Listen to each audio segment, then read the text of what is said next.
हम जब भी सोचते हैं कि हमें हमारे लिए कार खरीदनी है तो हमारे मन में सबसे पहला सवाल आता है कि नई खरीदे या पुरानी खरीदे। और जब हम ये चूज़ करते हैं, सिलेक्ट करते हैं कि हमें पुरानी गाड़ी खरीदनी है, तब हमारे माइंड में अलग अलग सवाल आते हैं। और जब ये सारे सवाल आ जाते हैं ना, तब हमारे माइंड में आता है कि क्या हमें ये गाड़ी खरीदनी चाहिए या नहीं चाहिए। Trust factor. जैसे इंटरनेट रिवॉल्यूशन आया इंडिया के अंदर, बहुत सारी कंपनियां ऑनलाइन आने लगी, जिनमें से कई सारे सेक्टर थे। उनमें से एक था यूज्ड कार व्हीकल का सेक्टर। इसके अंदर कार देखो, कार्स 24 जैसी बड़ी बड़ी कंपनियां आई, लेकिन ये जो मेन प्रॉब्लम थी ट्रस्ट की, कोई भी सॉल्व नहीं कर पाई। ट्रस्ट की जो प्रॉब्लम थी, ट्रस्ट जो इशू था कि ऑनलाइन ये गाड़ी खरीदनी चाहिए या नहीं, ये जो इशू था इसे सॉल्व किया ड्रूम ने। कैसे ड्रूम ने अपना ट्रस्ट गेन किया, अपने कस्टमर को दिखाया कि भाई हम आपको सही वैल्यू देंगे, और उसके वजह से ड्रूम आज इंडिया का नंबर 1 ऑटोमोबाइल मार्केट प्लेस बन गया है। $1 बिलियन का इनका वैल्यूएशन है। ड्रूम की शुरुआत 2014 में हुई थी और शुरुआत की थी संदीप अग्रवाल ने। कौन सी बिजनेस स्ट्रेटेजीज का इस्तेमाल किया था, कौन से बिजनेस मॉडल का इस्तेमाल किया था, ये आज इस वीडियो में जानेंगे। मेरा नाम है ऋषिकेश उमरे, आप देख रहे हैं मास्टर एंटरप्रेन्योरशिप।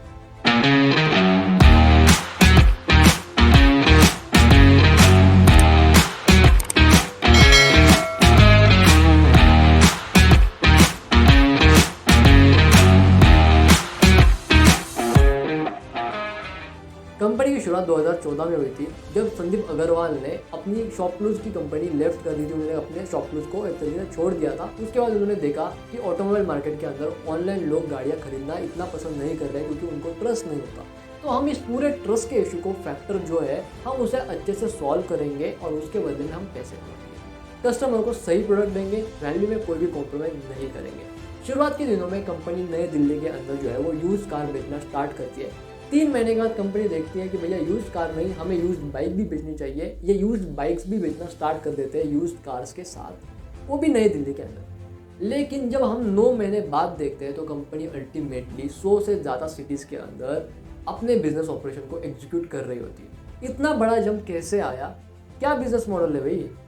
तो कंपनी अल्टीमेटली 5 बिजनेस मॉडल्स को फॉलो करती है। सबसे पहले कंपनी फॉलो करती है जो कि है एग्रीगेटर बिजनेस मॉडल।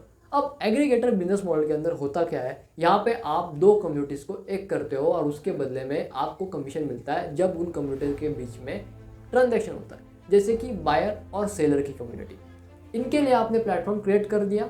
अब ये जब भी उस प्लेटफॉर्म की वजह से ट्रांजैक्शन करेंगे तो आपको कुछ % का कमीशन मिलेगा, आपकी कमाई वहाँ से चालू हो जाएगी।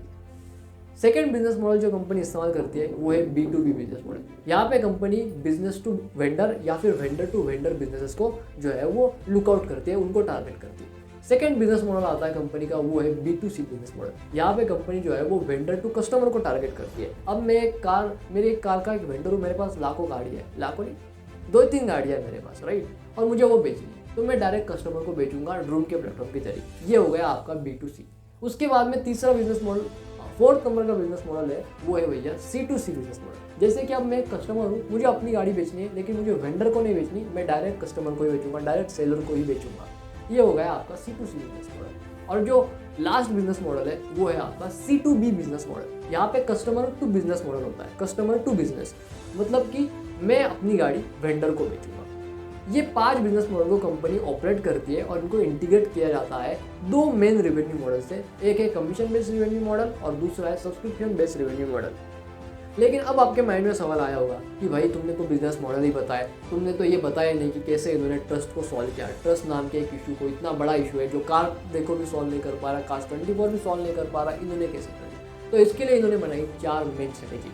टोटल में कंपनी 6 स्ट्रेटेजीज का इस्तेमाल करते हैं बड़े ही जोर शोर से, जिनमें से 4 जो है वो सिर्फ ट्रस्ट गेन करने के लिए की जाती है। सबसे पहली स्ट्रेटेजी है वो है क्वालिटी कंट्रोल। यहाँ पे कंपनी बिल्कुल भी ये बर्दाश्त नहीं करती है कि ये इनके कस्टमर को एक लो क्वालिटी वाला प्रोडक्ट दे। कंपनी हरगिज़ ये चीज़ बर्दाश्त नहीं करती। कंपनी अपने कस्टमर को हमेशा वेल क्वालिटी प्रोडक्ट ही देती है, जिसके लिए इन्होंने एक प्रोडक्ट बनाया है जिसका नाम है एको एक इंस्पेक्शन टूल है जो कंपनी के लिए पूरे गाड़ी को 121 चेक पॉइंट्स के ऊपर इंस्पेक्ट करता है। उसके बाद में एक रिपोर्ट बनाई जाती है, वो रिपोर्ट ड्रूम के टेक्नीशियन के पास जाती है, फिर ड्रूम का टेक्नीशियन अगेन गाड़ी को देखता है, इंस्पेक्ट करता है और उसके बाद में नेक्स्ट स्टेप लेता है। सेकेंड स्ट्रेटेजी जो कंपनी ने इस्तेमाल की वो थी ऑरेंज बुक वैल्यू। अब ऑरेंज बुक वैल्यू क्या है?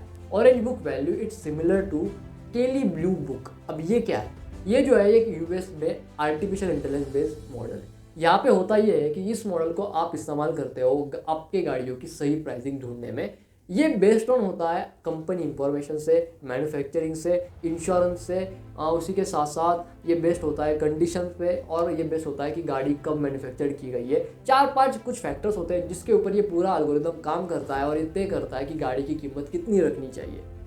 थर्ड नंबर की स्ट्रेटेजी जो कंपनी ने इस्तेमाल की वो ये थी कि यहाँ पे कंपनी जो है वो रेटिंग्स का इस्तेमाल करती है। आज की डेट में रेटिंग्स इतनी ज़्यादा ज़रूरी हो चुकी है कि हम आज की डेट में कोई मूवी भी देखने जाते हैं ना, तो सबसे पहले उसकी रेटिंग देखते हैं। उसके बाद में हम क्या देखते हैं, प्रोडक्ट। जब भी हम कोई प्रोडक्ट ऑर्डर करते हैं, अमेजोन से ऑर्डर करते हैं, फ्लिपकार्ट से ऑर्डर करते हैं, तो हम उस प्रोडक्ट की रेटिंग चेक करते हैं। खाना खाना है किसी होटल में जाके, तो हम उस होटल की रेटिंग चेक करते हैं। जोमेटो के ऊपर ऑर्डर करना है तो उस पर्टिकुलर डिश को कितने लोगों ने कितने स्टार दिए, हम ये भी चेक करते हैं। तो जब गाड़ी खरीदने की बात आती है तब रेटिंग क्यों नहीं? It's simple.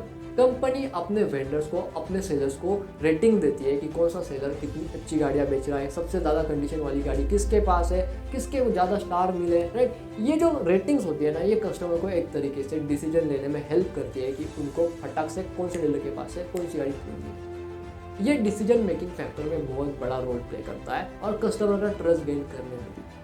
फोर्थ स्ट्रेटेजी जो कंपनी ने इस्तेमाल की अपने कस्टमर का ट्रस्ट गेन करने के लिए, वो व्हीकल हिस्ट्री। व्हीकल हिस्ट्री को ड्रूम अपने प्लेटफॉर्म के ऊपर कहता है ड्रूम हिस्ट्री। यहाँ पे कंपनी जो है वो कंपनी के पुलिस रिकॉर्ड से लेके ट्रांसपोर्टेशन ऑफ रोड जो होता है ना, ट्रांसपोर्टेशन ऑफ ऑफिस, जो कि 1000 से भी ज़्यादा रोड्स को टारगेट किया जाता है इसके अंदर, अलग अलग पूरे कंट्री के अंदर। इवन आपका कंपनीज हो गई, जो कार कंपनी होती है, कार मैन्युफैक्चरिंग कंपनी होती है, या फिर आपकी इंश्योरेंस कंपनी होती है, उन सारे कंपनीज से, उन सारे अलग अलग एजेंसीज से पूरे का पूरा हिस्ट्री लेती है उस गाड़ी का, और उसके बाद में ही उस पूरे हिस्ट्री को अपने प्लेटफॉर्म के ऊपर कार के साथ में लिस्ट कर देती है, जिससे अल्टीमेटली क्लाइंट को पता चलता है, जो भी आपका बायर होता है, गाड़ी खरीदने आया है आपके प्लेटफॉर्म के ऊपर, उससे पता चलता है कि ये गाड़ी कितनी सही है और कितनी नहीं है, चोरी की है या फिर एक्सीडेंट का केस है गाड़ी के ऊपर। ये सारी चीज़ें अल्टीमेटली कस्टमर का ट्रस्ट गेन कर लेती है। पहले तो उसे पता चल जाता है कि गाड़ी की कंडीशन कैसी है, उसके बाद में उसे पता चल जाता है कि गाड़ी की प्राइसिंग कितनी फेयर है, और उसके बाद में उसे पता चल जाता है कि उसे गाड़ी कौन से इंसान से लेनी है, कौन से सेलर से लेनी है, और उसी के साथ साथ उसे ये भी पता चल जाता है कि गाड़ी के ऊपर कुछ झूठे केसेस तो नहीं है, गाड़ी चोरी की नहीं है, गाड़ी का पूरा इतिहास उसे मिल जाता है, तो उसे अल्टीमेटली कंपनी के ऊपर ट्रस्ट आ जाता है। ये 4 स्ट्रेटेजीज बड़े ही सक्सेसफुली एक तरीके से काम कर गई ड्रूम के लिए, और इन्होंने बड़े आराम से कस्टमर का ट्रस्ट जो है वो गेन कर लिया। अब बाकी बची 2 स्ट्रेटेजी, जिनमें से एक स्ट्रेटेजी अपने बिजनेस के अंदर मल्टीपल रेवेन्यू स्ट्रीम्स को क्रिएट करने के लिए है, और दूसरी स्ट्रेटेजी अपने कस्टमर को रिटेन करने के लिए प्लस नए कस्टमर को एक्वायर करने के लिए। 5th नंबर की स्ट्रेटेजी है वो है डिस्काउंटिंग स्ट्रेटेजी। यहाँ पे कंपनी 60,000 तक के डिस्काउंट देती है अपने कस्टमर्स को। इवन हमारे पुराने जो कस्टमर्स होते हैं उनको भी अच्छे खासे डिस्काउंट दिए जाते हैं। अब बेसिकली डिस्काउंट इसी के लिए दिए जाते हैं ताकि आपका पुराना कस्टमर रिटेन हो और नया कस्टमर जो है वो आप एक्वायर कर सकें। ये 2 मेन रीज़न होते हैं कोई भी कंपनी जब सेल्स निकालती है, डिस्काउंट्स निकालते हैं, राइट। तो ड्रूम भी ये चीज़ अपनाता है। 6 नंबर की स्ट्रेटेजी जो कंपनी ने अपने बिजनेस को बढ़ाने के लिए इस्तेमाल की वो थी ultimately when you have good brand will then provide multiple services to your customer. बड़ी बड़ी कंपनियों को देख लीजिए, सैमसंग को देखिए, एप्पल को देखिए, शाओमी जैसी चाइनीज़ कंपनी को देखिए, ये सारी कंपनियां सेम मार्केट के अंदर काम करती है, लेकिन सबका अपना एक इकोसिस्टम है। ये इकोसिस्टम उन्हें हेल्प करता है। जब उनका ब्रांड अच्छा हो जाता है, उनके ब्रांड का नाम होता है, तो वो अपने ब्रांड का नाम लगा के वो सारे प्रोडक्ट्स बेच सकते हैं जो कंपनी बेचना चाहती है। शाओमी पेन भी बेचता है, टी शर्ट भी बेचता है, फर्नीचर भी बेचता है, एसी भी बेचता है, और फ्रिज भी बेचता है, स्कूटर भी बेचता है, चाइना में बेचता है। क्यों बेचता है? क्योंकि लोग खरीदते हैं, उसका एक ब्रांड विल है।